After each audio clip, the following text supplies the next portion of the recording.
Therapy is a crucial service that serves as a valuable tool to aid individuals in their healing and personal growth, either independently or in conjunction with loved ones. However, it is essential to be vigilant, exercise caution, and protect oneself, especially when your therapist claims to be a vampire. Welcome to today's video where I will recount a memory of mine involving an encounter with an utterly perplexing therapist. While sharing my story, I will also showcase some screenshots from my most recent work and illustrations from my webcomic, Starfish Lovers. If you are new here, Starfish Lovers is my webcomic, and you can find it on multiple platforms. The narrative centers around LGBTQIA characters navigating life in a theocracy, resembling our present reality, but set in an entirely reimagined world. You'll find links in the description below, but for now, let's dive into the rest of today's video. It all began around the time I started dating my current wife. I was grappling with resurfacing traumas stemming from my estrangement from my oppressive family. During this time, I was gaining profound insights about myself and recognizing the need to discuss these matters with a professional. Back then, I believe I was still covered by my family's insurance, which allowed me to find a therapist within my vicinity. Little did I know, I was stepping into a surreal chapter in my life. Initially, things appeared relatively normal, except for my therapist's excessively casual demeanor during our sessions. Frequently, she would receive phone calls. It happened every session, and I assumed it was acceptable to interrupt and say, "Hey, I have a patient. I'll call you back later." But no, this was not her approach at all. She not only received calls from her husband and her friends, but she also received them from her other patients. She would engage with them, sometimes prolonging our session while I waited.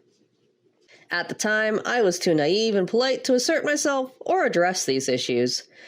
I was unfortunately something of a doormat and should have known a little bit better, but I didn't, and this pattern persisted for months.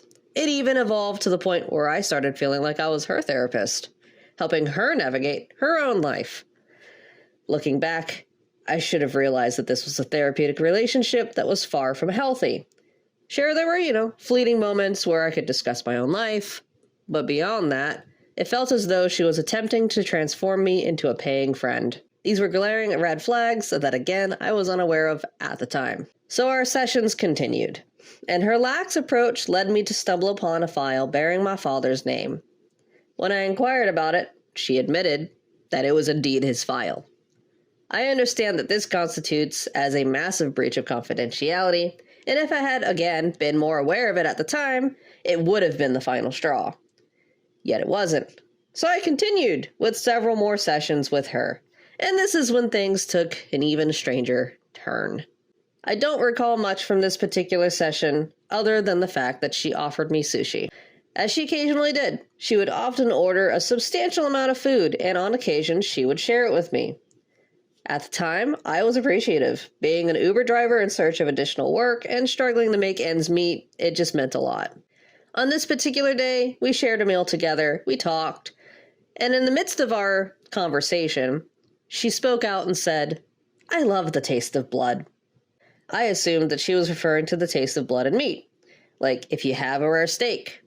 However, she clarified when I inquired, stating, "Oh no, I adore the taste of human blood. Sometimes I have a glass of it with my meals when I'm at home." I felt like I stepped into a Anne Rice novel and felt completely paralyzed. I didn't know what else to do other than ask more questions.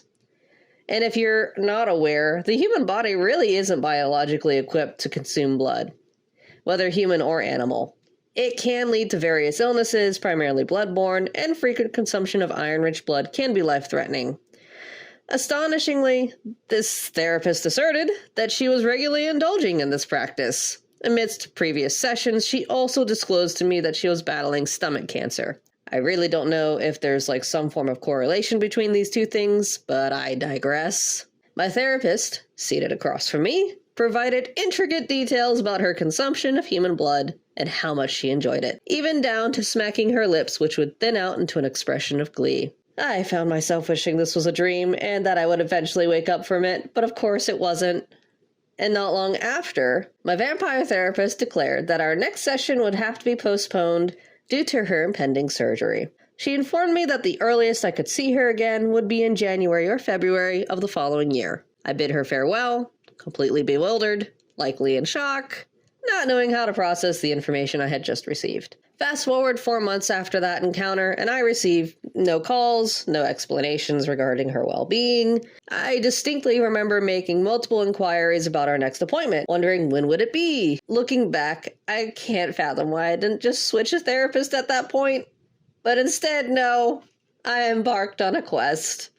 Driving to the small plaza where her office was originally located about a month later, to ascertain her condition after the surgery. To my astonishment, the office was entirely replaced by something else.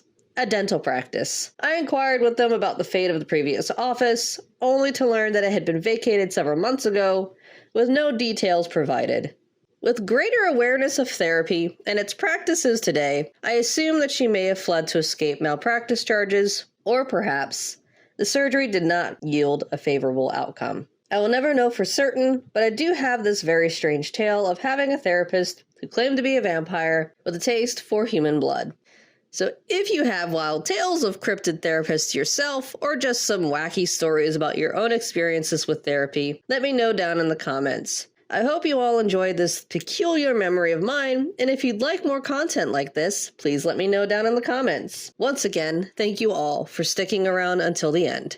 If you enjoyed this video, kindly consider batting that like button and subscribing. And again, I am the creator of the webcomic Starfish Lovers, and you can find all of the relevant links in the description below. I look forward to seeing you next time, and I wish you a fantastic day or night.